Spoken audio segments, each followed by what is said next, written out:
Stavros Kouras is a research scientist currently working at the University of Berlin, Cluster of Excellence, Languages of Emotions.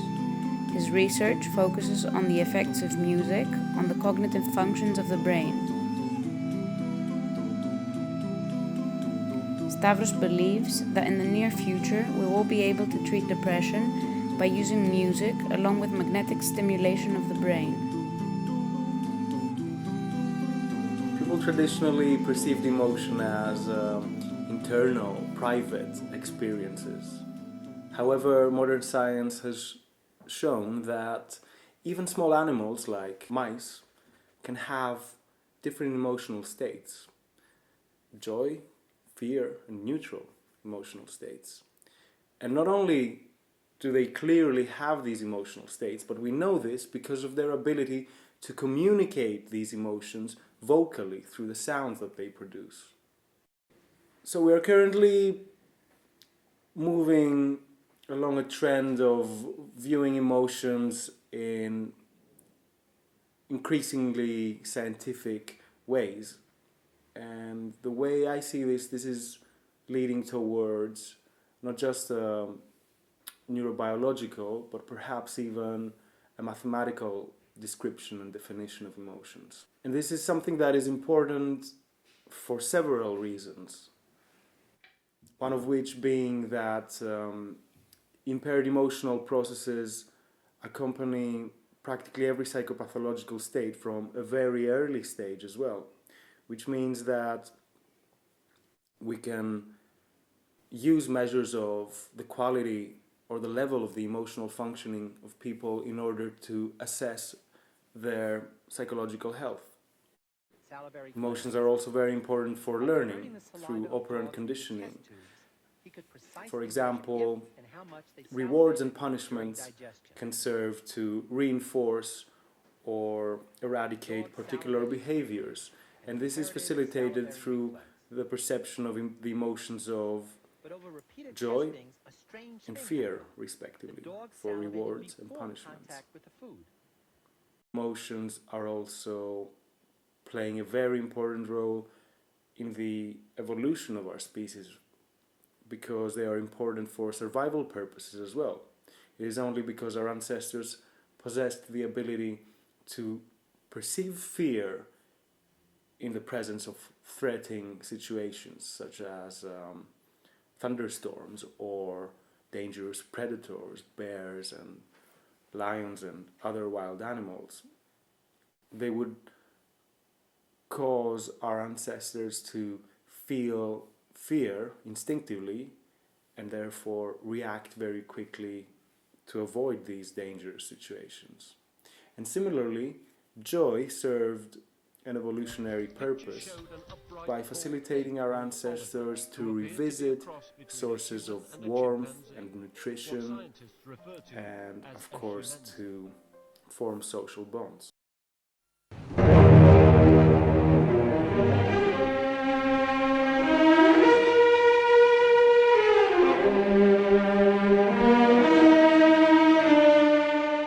Passion, joy, rage, sorrow.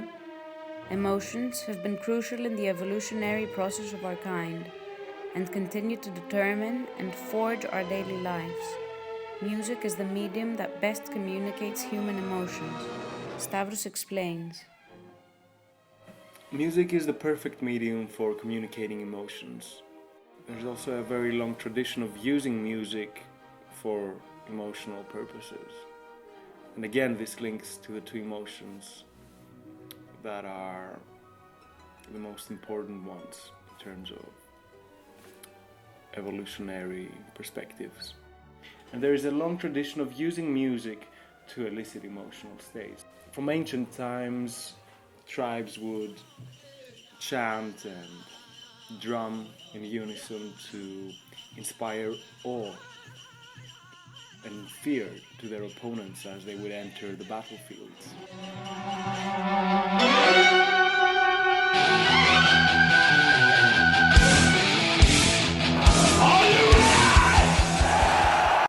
And of course, music plays a very important role in modern life as well. the greatest percentage of people is listening to music at one point or another during every day. When commuting and traveling from place to place, or even while working, and of course when it comes to entertainment and having fun, music plays a very important role.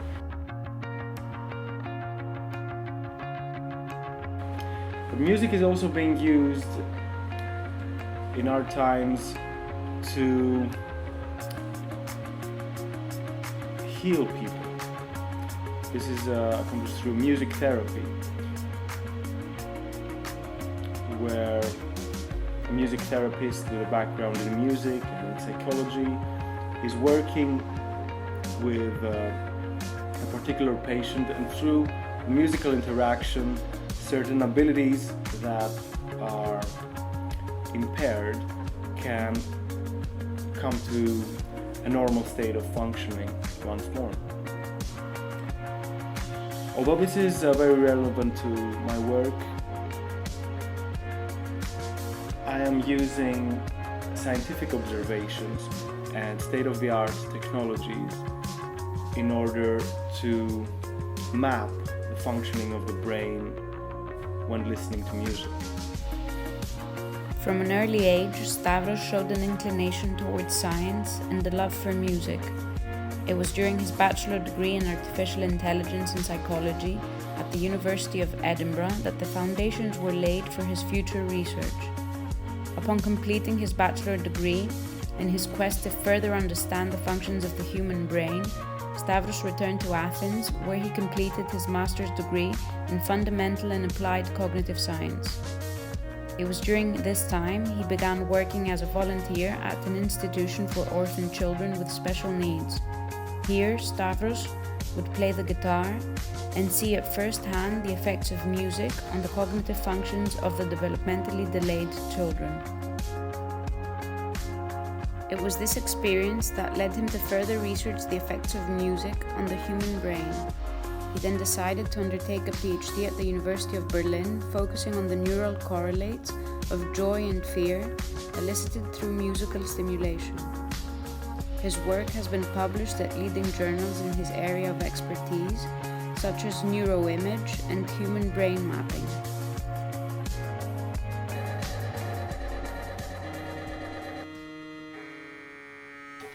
fMRI is basically an adaptation of magnetic resonance imaging that allows us to create images of the brain activity, to record the brain activity in time, but also in space, in 3D. It works by creating a strong momentary magnetic field that switches on and off very quickly in a few milliseconds. And as a result, the axons of the atoms inside the brain align with this magnetic field momentarily, and when the field is switched off, they return to their state of equilibrium, and as a result they emit energy, which is then picked up and translated into the images that we see. I felt a funeral in my brain, and mourners to and fro kept treading till I felt that sense was breaking through. And when they all were seated, a service like a drum kept beating till I felt my mind was going numb. And then I heard them lift a box and creak across my soul with those same boots of lead again. Then space began to toll, as if the heavens were a bell and being were an ear, and I and silence some strange race wrecked, solitary here. Just then a plank in reason broke, and I fell down and hit a world at every plunge, and finished knowing then. Globally, more than 350 million people of all ages experience some form of depression. Depression inflicts great suffering and debilitates all functions of life. Depression can even lead to suicide. It has been named the silent epidemic. Mankind is affected so much by depression that it is currently the second biggest cause of disability. The World Health Organization predicts that within 20 years, more people will be affected by depression than any other health problem. We are now faced with a challenge on a global level, a direct threat to the livelihood of millions. Depression is one of the biggest burdens on the healthcare systems of the Western world.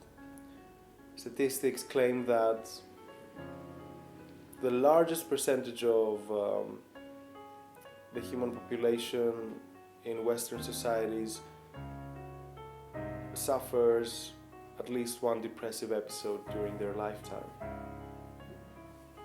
And of course, there are many causes for this. Depression is usually triggered by certain environmental factors, but of course there are also groups of people that are in a higher level of risk for expressing depressive symptoms. Depression is such a burden on the healthcare systems because depressed people cannot work, they receive benefits from the state, and the state also pays for their medication, which can be quite expensive, even though it is not always as effective as we would hope. So it's often accompanied by several side effects, and sometimes it's not effective altogether, which has led to the development of a surgical procedure called deep brain stimulation. It results in artificially activating brain regions related to joy and pleasure with the aim of curing the depressive symptomatology.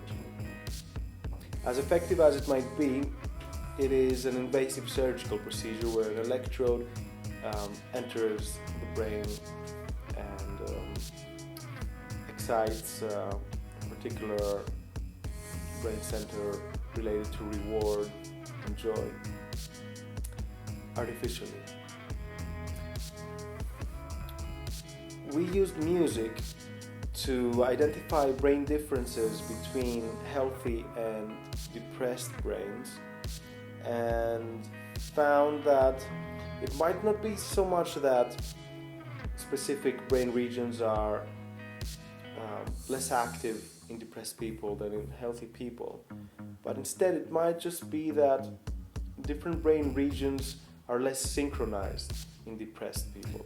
We have found in particular that brain region which is related with a sense of self-awareness is not connected with a brain region related to pleasure in depressed people as much as it is in healthy people. In other words, when healthy people think of themselves, they also feel good, and when they feel good, they think of themselves, whereas in depressed people this link seems to be broken, and this is something that can be observed even on the neural level through functional magnetic resonance imaging during emotional music listening. So we are hoping that we can take this a step further and use music not only to find these subtle differences in neural activity, but also in order to cure depression by resynchronizing these brain areas related to self-awareness and pleasure.